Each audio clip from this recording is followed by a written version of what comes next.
Hello friends, आज की video में हम देखेंगे सेकेंडरी हाइपरटेंशन। इससे पहले हमने प्राइमरी एसेंशियल हाइपरटेंशन देखा था।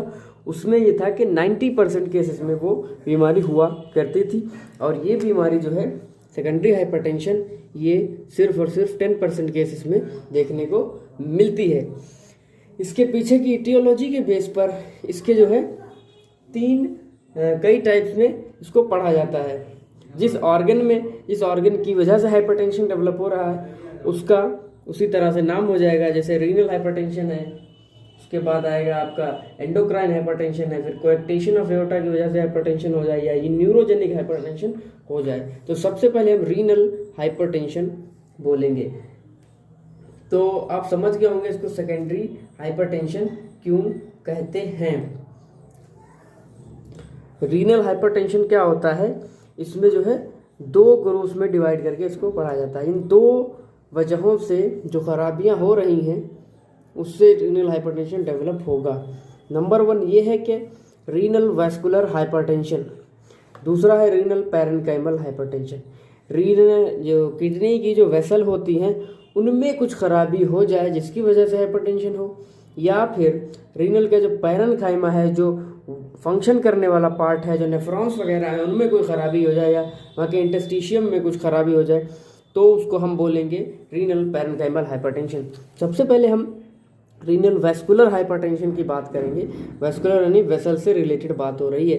एग्जाम्पल के तौर पे in occlusion of major renal artery, जो बड़ी रीनल आर्टरी है, जो मेजर रीनल आर्टरी है, उसमें किसी तरह का ऑक्लूजन हो जाए।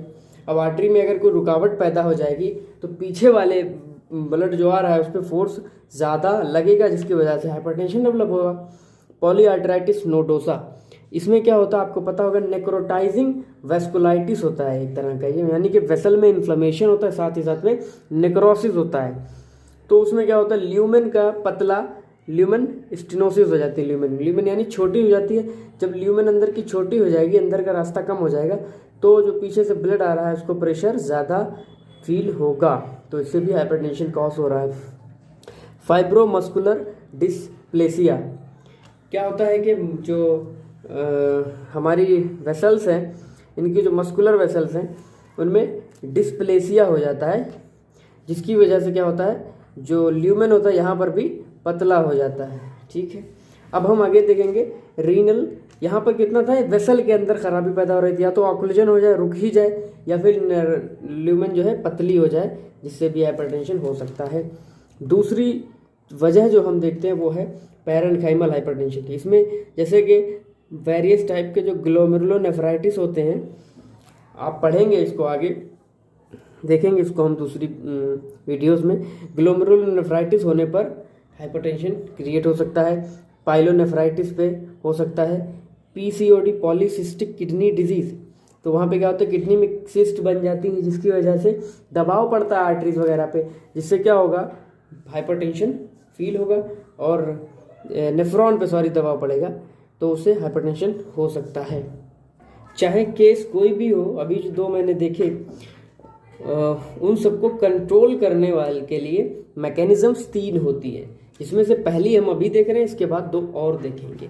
पहली क्या मैकेनिज्म है कि activation of renin angiotensin system.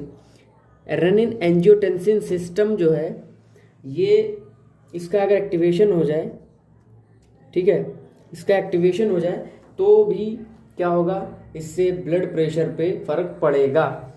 Rennin, अच्छा, रेनिन का रिलीज किन चीज़ों से बढ़ता है, किन चीज़ों से रेनिन निकलता है, फिर मैं बताऊंगा रेनिन का काम क्या होता है। रेनिन किस वजह से स्टिमुलेट हो जाएगा, इसका सिक्रीशन रिलीज, ये अगर रीनल इस्कीमिया हो जाए, यानी जो ब्लड फ्लो आ रहा है किडनी की तरफ रीनल आर्टरी के थ्रू, अगर उसमें किसी तरह का इस्कीमिया डेवलप हो गया है, ब्लड फ्लो में रुकावट पैदा हो रही है, पूरा ब्लड नहीं आ रहा है, तो भी रेनिन का रिलीज बढ़ जाएगा। सिंपैथेटिक नर्वस सिस्टम अगर ऑन हो गया है, स्टिमुलेट हो गया है, उस दौरान भी रेनिन का रिलीज बढ़ा हुआ होगा। सोडियम का कंसंट्रेशन घटा हुआ है, अगर ब्लड वॉल्यूम के अंदर सोडियम कंसंट्रेशन घटा है, या फिर आप कह लें पोटेशियम का आप जो अपटेक है ले रहे हैं वो बॉडी के अंदर कम ले रहे हैं, तो भी रेनिन का रिलीज बढ़ जाएगा। अब रेनिन का रिलीज बढ़ने से, निकलने से नुकसान, यानी बॉडी को क्या फ़र्क क्या पड़ता है। रेनिन जब निकलता है मैं फिर से बता दूं, इससे पहले ही बता चुका हूँ। रेनिन कहाँ निकलता है? नेफ्रॉन से, ठीक है, नेफ्रॉन के वहाँ के सेल से निकलता है। रेनिन के निकलने के बाद रेनिन क्या करता है, जा करके अब ये जाएगा ब्लड में मौजूद जो एंजियोटेंसिनोजन होता है, एंजियोटेंसिनोजन, इसको कन्वर्ट कर देगा एंजियोटेंसिन 2 में, एंजियोटेंसिन 1 में, सॉरी, एंजियोटेंसिन 1 में कन्वर्ट कर देगा ये। अब एंजियोटेंसिन 1 जो है ये लंग्स में जाएगा। लंग्स में जाने पर एक एंजाइम होता है एंजियोटेंसिन कन्वर्टेज एंजाइम, ठीक है, ACE। ये एंजाइम क्या करता है, इसको 1 को 2 में कन्वर्ट कर देगा। अब रेनिन ने क्या किया, ये सिस्टम ऑन कर दिया। एंजियोटेंसिन 2 क्या करेगा, अब ये एंजियोटेंसिन 2 का काम होता है कंस्ट्रिक्शन करा देना। एंजियोटेंसिन 2 का काम क्या है, कंस्ट्रिक्शन कराना। यहाँ पर जो एफरेंट आर्टेरियोल होता है, उसके बाद एक ग्लोमेरुलाई है ये, और इफरेंट आर्टेरियोल, यहाँ पे अगर कंस्ट्रक्शन करा देगा तो ब्लड यहाँ रुकने लगेगा। और आपने पढ़ा होगा इस तरह से ये होता है कि कप है ग्लोमेरुलस, तो ये ज़्यादा यहाँ पर ब्लड जो है फिल्टर होगा, जिससे जो क्या होगा, ब्लड वॉल्यूम ज़्यादा रीअब्जॉर्प्शन होगा और ब्लड के अंदर जल्दी से मेंटेन हो जाएगा ब्लड वॉल्यूम, जिससे प्रेशर बढ़ जाएगा। ये हो गया एंजियोटेंसिन 2 का काम, यहाँ पे कंस्ट्रिक्शन कराना आर्टरीज के अंदर, ब्लड प्रेशर को बढ़वाने का काम करेगा। और दूसरी चीज़ एंजियोटेंसिन 2 क्या करता है, जाकर के एल्डोस्टेरोन पे पहुंचेगा ये, सॉरी वहाँ एड्रिनल ग्लैंड पे पहुंचेगा, एड्रिनल ग्लैंड पे, एड्रिनल ग्लैंड से क्या करेगा, ये निकलवा देगा एल्डोस्टेरोन निकलवा देगा। एल्डोस्टेरोन जब निकलता है एड्रिनल ग्लैंड से, ये एल्डोस्टेरोन सोडियम और वाटर का रिटेंशन कराएगा, सोडियम को रिटेन कराएगा, जिसकी वजह से वाटर का भी रिटेंशन होगा। तो इन दोनों चीज़ों से क्या होता है, ब्लड प्रेशर राइज हो जाएगा। ये था पूरा आपका रेनिन एंजियोटेंसिन सिस्टम। ये रेनिन किसी वजह से निकल जाए तो ये सब सारी चीज़ें ऑन हो जाएंगी, ब्लड प्रेशर ऑटोमेटिकली बढ़ जाएगा। अब हम दूसरा वाला पॉइंट देखेंगे, सोडियम और वाटर का रिटेंशन। यहाँ पर सोडियम और वाटर के रिटेंशन पर ही फोकस करेंगे। ये 3 तरह से रेगुलेट होता है। ब्लड कंसंट्रेशन का जो सोडियम है वो 3 तरह से रेगुलेट होता है, क्योंकि जो लेवल है सोडियम का, जो ब्लड में लेवल होता है, ये कंट्रोल करता है ब्लड वॉल्यूम और कार्डियक आउटपुट को, जो है ब्लड प्रेशर के ऊपर इफेक्ट करता है। ब्लड प्रेशर पे ये डायरेक्ट इफेक्ट करता है, ये समझ लीजिए डायरेक्टली प्रोपोर्शनल है, जितना ज़्यादा सोडियम लेवल उतना ज़्यादा ब्लड प्रेशर। सबसे पहले देखते हैं रिलीज ऑफ अल्डोस्टेरोन। ये हम इससे पहले अभी देख चुके हैं, जैसे कि रेनिन निकलता था, वो एंजियोटेंसिनोजन को 1 में कन्वर्ट करता था, उसको फिर एंजियोटेंसिन 2 में कन्वर्ट करता था, और 2 वाला जा करके एल्डोस्टेरोन निकलवाता था एड्रिनल ग्लैंड से। तो इसका इस तरह से रिलीज होगा। एल्डोस्टेरोन अगर निकल गया तो ये सोडियम और वाटर का रिटेंशन करा देगा। नंबर 2 है reduction in the GFR, glomerular filtration rate में ही रिडक्शन हो जाए, जैसे कि रीनल आर्टरी में स्टेनोसिस हो जाए, ठीक है, रीनल मास कम हो जाए। स्टेनोसिस होने पर क्या होगा, ब्लड फ्लो जितना जाना चाहिए, सॉरी, उसके अंदर रीनल किडनी के अंदर उतना नहीं जा रहा है, तो क्या होगा, ब्लड फ्लो घटने की वजह से वहाँ पर जो ट्यूबुलर रीअब्जॉर्प्शन है सोडियम वो बहुत तेज़ी से बढ़ जाएगा। प्रॉक्सिमल कन्वोल्यूटेड ट्यूब्यूल में रीअब्जॉर्प्शन ऑफ सोडियम बढ़ जाएगा, जिससे क्या होगा, सोडियम और वाटर का रिटेंशन काफ़ी हो जाएगा। Number 3 release of atriopeptin hormone. Atriopeptin hormone कब निकलता है, वॉल्यूम के एक्सपेंशन पे। जब ब्लड वॉल्यूम काफ़ी बढ़ा हुआ है, जब ये हार्ट के पास पहुंचता है, हार्ट की खास करके एट्रिया से ये रिलीज होता है। जब ब्लड वॉल्यूम एट्रिया में पहुंचा तो यहाँ फील हुआ इसको, तो ज़्यादा होने पर यहाँ से हार्मोन निकला, इसको बोलते हैं एट्रियोपेप्टिन हार्मोन। इस हार्मोन का काम क्या होता है कि GFR को बढ़ा देना और सोडियम का रीअब्जॉर्प्शन घटा देना, ठीक है। तो सोडियम का रीअब्जॉर्प्शन यहाँ पे घट जाएगा, क्योंकि जब GFR बढ़ा हुआ होगा, GFR बहुत ज़्यादा मात्रा में, ज़्यादा क्वांटिटी में आ रहा है, तो उस टाइम सोडियम का रीअब्जॉर्प्शन ऑटोमेटिकली बॉडी घटा देगी। अब जो है तीसरी चीज़ वो कंट्रोल करती है ब्लड प्रेशर को, वो है वैसोडिप्रेसर मटेरियल्स। ये वैसोडिप्रेसर मटेरियल्स क्या करते हैं, काउंटर बैलेंस करते हैं एंजियोटेंसिन 2 के वैसोप्रेशर इफेक्ट को। आपको पता होगा एंजियोटेंसिन 2 क्या कराता है, एक तो वाटर का वहाँ पर कंस्ट्रिक्शन करा के वाटर का रीअब्जॉर्प्शन बढ़वा देता था, दूसरा काम क्या था, एल्डोस्टेरोन का निकलवा देता था। एल्डोस्टेरोन जाकर के सोडियम वाटर रिटेंशन कराएगा। तो अगर हम इसके इफेक्ट को ही काउंटर बैलेंस कर दें, रोक दें, तो क्या होगा, वैसो प्रेशर इफेक्ट नहीं होगा और वैसो डिप्रेशर इफेक्ट प्रोड्यूस हो जाएगा। ये वैसो डिप्रेशर मटेरियल्स कौन कौन से होते हैं, ये है प्रोस्टाग्लैंडिन, इसके अंदर कौन कौन सी चीज़ें आती हैं, PGE2 है, PGF2 है या फिर PGA है। ये निकलते कहाँ से हैं, ये निकलते हैं मेडुला के इंटरस्टिशियल सेल्स से, ठीक है। मेडुला के इंटरस्टिशियल सेल से निकलेंगे भाई किडनी से।